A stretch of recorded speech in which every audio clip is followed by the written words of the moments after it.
Town थाना अंतर्गत नंदपड़ार एक पान दुकान 3 जन व्यक्ति लुट करुवा समय सीसीटीवी कैमेरा कैद होईछि। लुहार रड रे दुकान भांगी बस्तार सामान धरी अभियुक्त माने चंपट हो जाइथिले। एने पुलिस मामला रुजु करी तदंत आरंभ करिछि।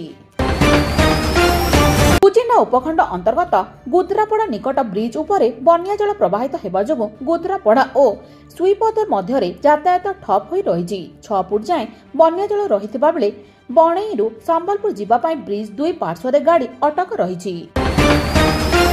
संबलपुर जिला नयागढ़ मुख्य रास्तार एक 4 चकिया कार रास्ता अवरोध कर छिड़ा होई यातायात प्रभावित करिथिला। बहु समय धरि एक बस एही कारण जोगु अटकी रहिबा लागि ट्रैफिक सृष्टि होइथिला। तेबे टाउन पुलिस घटनास्थल में पहुंची 4 चकिया कार को फाइन मारी ट्रैफिक दूर करिछि। बामला ब्लॉक बाउंसलगा पंचायत अंतर्गत बादपड़ा स्कूल निकट खेल पड़िया निर्माणाधीन पानीय जल प्रकल्प को अन्यत्र स्थानांतरित करने पर स्थानीय लोके दाबी करिसंती।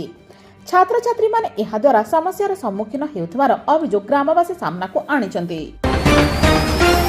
संबलपुर स्थित बघरामाल ठारे आदिवासी दिवस पालित हो जाइछि। दुईटी ब्लॉक रु आदिवासी समाजर कर्मकर्ता माने आसी योगदान दे आदिवासी स्वाधीनता संग्रामी विषय रे आलोचना करिसंती।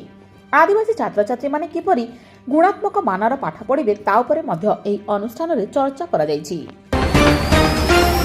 धमा पुलिस द्वारा हुमाछक निकट में बेआईन भावे कफ सिरप बिक्री करुवा अभियोग रे जणे अभियुक्त को गिरफ्त करिछि। हुमा पंचायत अंतर्गत भैरोपाली ग्रामर प्रेमसागर भोईंक ठारू 26 गोटी कफ सिरप पुलिस जबत करी अभियुक्त को कोर्ट चालाण करा जाइछि।